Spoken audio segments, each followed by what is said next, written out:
শক্তি নিয়ে, হায়াত নিয়ে, সৌন্দর্য দিয়ে, টাকা পয়সা দিয়ে অহংকার করবেন না। অহংকার একমাত্র আল্লাহর চাদর। এই চাদরে যে ধরেছে আমার আল্লাহ তাকে দুনিয়ার থেকে অপমান করবে। অহংকারের চাদর কখনো ধরবেন না। একমাত্র অহংকার আমার আল্লাহর। আল্লাহ ব্যতীত কোনো বান্দার অহংকার হতে পারে না। যারা অহংকার করে তারা মানুষ হতে পারে না। কি কথা কন না কেন, ঠিক কিনা? অহংকার যারা করে তারা মানুষ হতে পারে? মানুষ হতে পারে না। হযরত ওমর রাদিয়াল্লাহু আনহুর নাম তো শুনছেন। উনি মানে ছোটখাটো ব্যক্তি ছিলেন। এই ইসলামের, এই দ্বীনের, এই দুনিয়ার, এই রাজত্বের সারা পৃথিবীর অর্ধেক পৃথিবী উনি শাসন করতেন। ওনার মতো খলিফা, ওনার মতো রাজা, ওনার মতো বাদশা পৃথিবীতে আর কোনোদিন আসবে না। সারা পৃথিবীর অর্ধেক শাসন করতেন। সারা পৃথিবীর রাজা বাদশারা ওনার নাম শুনলে হাত পা থরথর করে কাঁপতেন। তিনি খলিফাতুল মুসলিমিন হযরত ওমর, রাসূল কারীমের সাহাবী, এই উম্মতের শ্রেষ্ঠ ব্যক্তি, হাতের ডানার উপরে মাথা রেখে ঘুমিয়ে গেছে, বিন্দু পরিমাণ অহংকার করেন নাই। একসাথে বলা যাবে আল্লাহু আকবার। আমি নবী না মানিলাম কি যে ভুল করিলাম, আমি নবী না মানিলাম কি যে ভুল করিলাম, ভস্মে ঢালিলাম ঘি, মানুষ হইয়া ভবেতে আসিয়া মানুষের করিলাম কি, মানুষ হইয়া ভবেতে আসিয়া মানুষের করিলাম কি। কুত্তা চিনেননি আপনারা? কুত্তায় কুত্তায় মারামারি হয়। জীবনে কি মার্ডার হতে দেখছেন? বুঝাই দিয়ে যায় এটা একটা ক্লাসরুম। কুকুরে কুকুরে মারামারি হয় কিন্তু মার্ডার হয় না।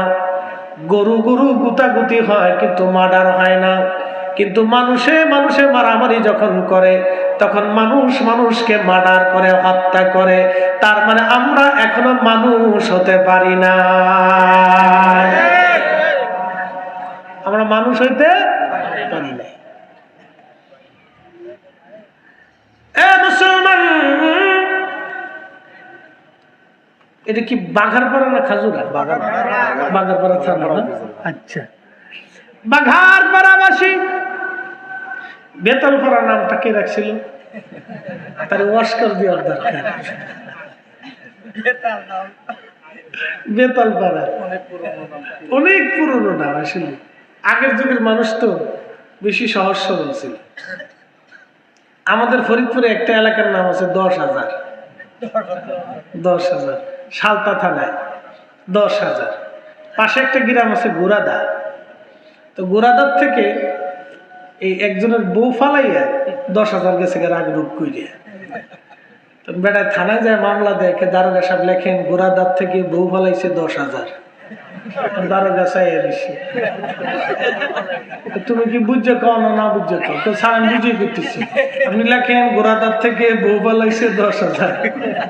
খেট বেটা, এক গ্রাম থেকে 10,000 বউ চলে গেছে, কেউ দেখে নাই। স্যার গ্রামের নাম 10,000, তা তো কবি। বেতালপাড়াবাসী হাজরাতে ওমর রাদিয়াল্লাহু আনহুর কথা বলছিলাম।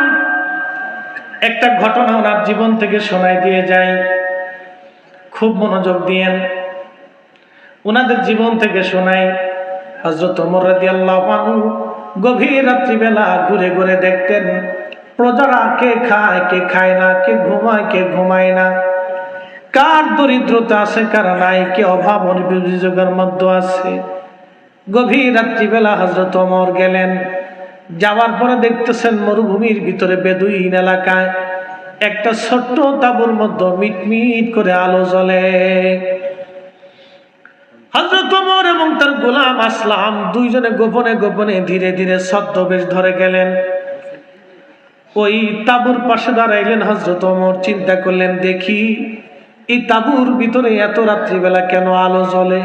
তারপরও মরু অঞ্চল, গ্রাম্য এলাকা, একেবারে মরুভূমি। বদু বলা হয় আরবিতে, আঞ্চলিক ভাষায় তারা বলে বদু। এই বদুরা সাধারণত একবারে মরুভূমির ভিতরে নির্জন এলাকার মধ্যে তারা বসবাস করে। হযরত ওমর তাঁবুর পাশে দাঁড়াই রইলেন গোপনে। ভিতর থেকে এক নারী তার মেয়েকে ডাক দিয়ে বলতেছে, মেয়েরে, দুধের সাথে পানি বেশি করে তুমি মিশাও। মেয়েটা ডাক দিয়ে বলল, মা, দুধের সাথে পানি যে মিশাবো, হযরত ওমরের গোয়েন্দা যদি জেনে ফেলে রে মা, তাহলে কালকে আমাদেরকে ধরে নিয়ে যাবে, বিচার হবে।